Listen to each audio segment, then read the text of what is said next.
Kaliningrad was once one of Putin's most valuable chess pieces in Europe, a bargaining card, a military threat pointed straight at the West. But the reality is, it was also one of his greatest weaknesses, cause every single supply line keeping this massive Baltic military outpost alive and sustaining more than 1 million people to trade had to pass through territory controlled by countries that were anything but friendly to Moscow. For years, the West tolerated what many saw as one of Putin's untouchable red lines. But after the invasion of Ukraine in 2022, everything changed. Slowly at first, then all at once. Neighboring countries began transforming Kaliningrad's weakness into a strategic weapon. Steel walls rose along borders. Soviet-era energy systems started to disappear. Railways and roads that had once kept the region breathing began to close one by one, and Poland became the pioneer of that transformation. Since 2022, Warsaw had steadily tightened pressure on Kaliningrad. Customs inspections became stricter, visa regulations narrowed, border crossings slowed dramatically. But on December 23, 2025, Poland escalated things to a completely different level. The final Russian consulate in Gdansk was shut down. This was not an ordinary diplomatic move. Far from it. That building had reportedly functioned for years as a signals intelligence center, monitoring NATO activity across the Baltic Sea.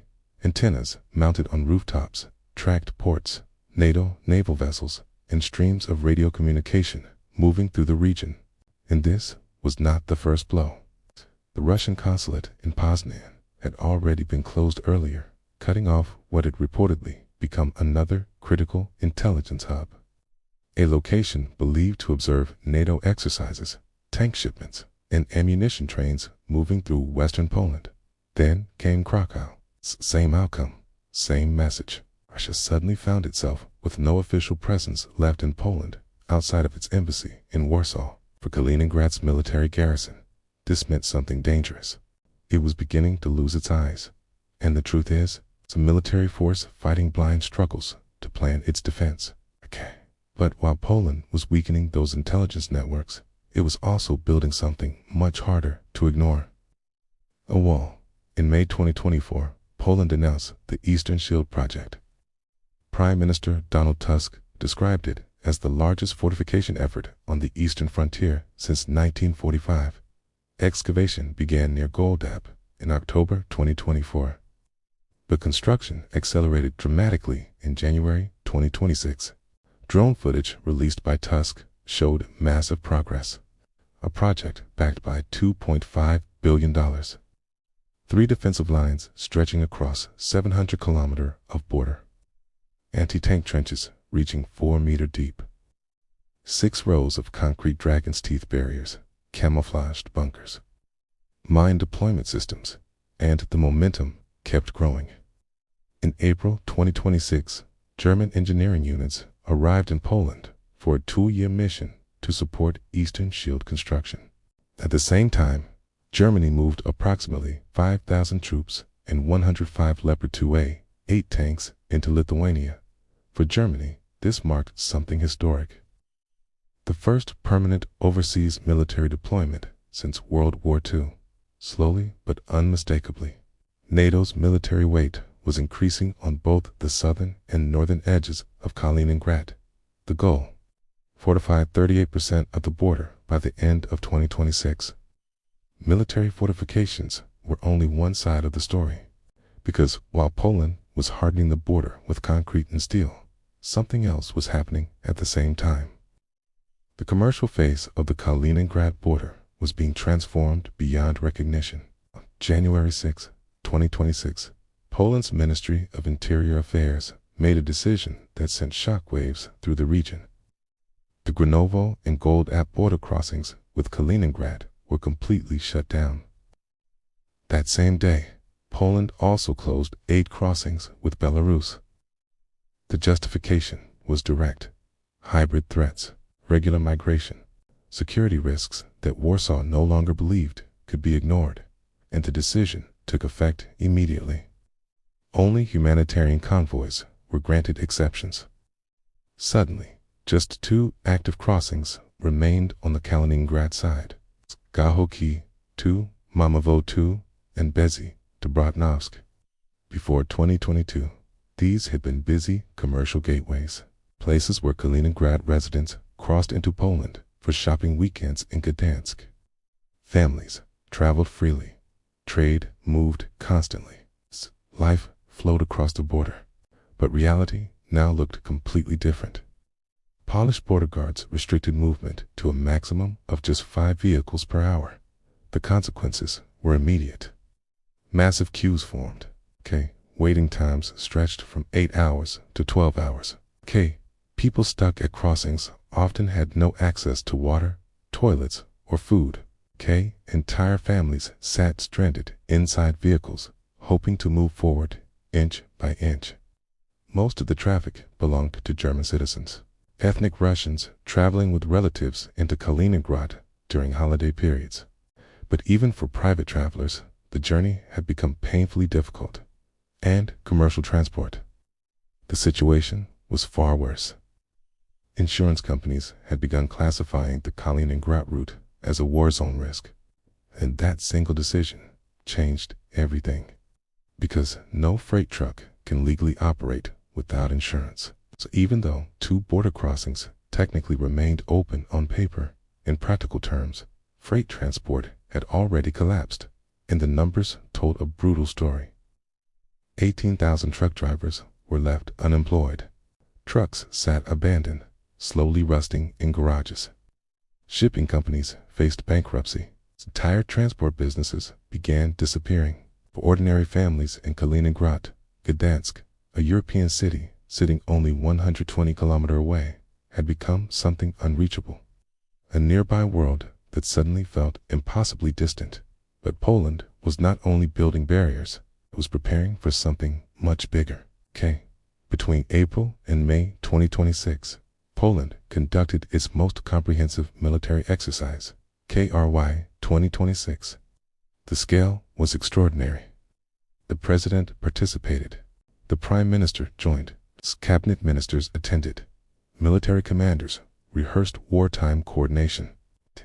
In the scenario being simulated, full-scale war with an eastern neighbor. Martial law declarations were practiced. Government relocation plans to secret command centers were rehearsed. According to Polish Defense Minister Władysław Kosiniak, this was no longer simply Poland's border. It was the border of the European Union, the border of NATO, and the message could not have been clearer. Kaliningrad's southern gate had been locked, and the key now sat firmly in Warsaw's pocket. But if the southern gate had been sealed, what about the eastern one? If Poland sealed the southern gate, then Lithuania controlled something even more important, the eastern lifeline. For decades, Kaliningrad survived through a single railway corridor running across Lithuanian territory into mainland Russia. Fuel, cement, steel, coal, food, almost everything needed to sustain more than 1 million people and a heavily militarized garrison flowed through this line. The truth is, Kaliningrad depended on it to breathe, and Lithuania had been testing exactly how much pressure it could apply since 2022. The first major signal came in June 2022. Citing European Union sanctions, Lithuania restricted the transit of strategic materials, including steel and cement. The reaction inside Kaliningrad was immediate. Governor Anton Alikhanov sounded the alarm, warning that the region could lose between 40% and 50% of its transit goods. The Kremlin responded furiously. Warnings were issued. Threats followed. Moscow promised serious consequences. But the reality was different. Lithuania was protected by NATO membership, and without a credible military option, Russia's threats suddenly felt weaker than before. Putin bluffed. Lithuania did not back down. And NATO learned something important during that moment. Kaliningrad's dependence on transit routes could become one of the West's most powerful strategic pressure points. That realization opened the door for even tighter restrictions. Sanctions expanded. more and more goods began getting turned back at the border. Construction materials, luxury products, electronics, one category after another disappeared from the supply chain. The consequences quickly spread across Kaliningrad's economy. Concrete operator Igor Pleskov described the crisis bluntly. "We cannot produce even a single cubic meter of concrete." Train shipments carrying cement were being rejected at the Lithuanian border. Construction projects stalled. Buildings remained unfinished. Raw materials became harder and harder to access. But then came an entirely new trigger: Lithuania's own security crisis. It's November 2025. Smuggling balloons carrying contraband cigarettes from Belarus disrupted operations at Vilnius airport. The impact was serious. 25 flights were affected. 10,500 passengers were stranded. Lithuanian authorities described it as a deliberate hybrid attack linked to the Belarusian regime. And soon after, Lithuania shut down border crossings with Belarus. That decision created a chain reaction. Thousands of Lithuanian freight vehicles operating inside Belarus suddenly became trapped. According to the Linava Transport Association, between 4,500 and 5,000 trucks and trailers were effectively held hostage. Belarusian leader Alexander Lukashenko escalated tensions further, threatening seizures and forcing vehicles into paid parking facilities. But Lithuania refused to retreat. In fact, it raised the pressure even higher, because the airport balloon incident gave Vilnius exactly what it needed: political justification. On October 31st, 2025, just days after airport disruptions, Lithuanian Railways announced a critical measure, citing compliance with sanctions from the United States and the United Kingdom against Lukoil and Rosneft. A 21-day transition period for Russian petroleum transit into Kaliningrad officially began. No new transport applications would be accepted. Then came November 21st. The transition period expired, and petroleum transit stopped completely. The numbers told the story of the shock. In 2024, approximately 371,000 tons of petroleum products had passed through this route. 345,000 tons belonged to Lukoil alone. In 2025, before restrictions fully kicked in, another 194,000 tons had already crossed. Then, suddenly, zero. No fuel.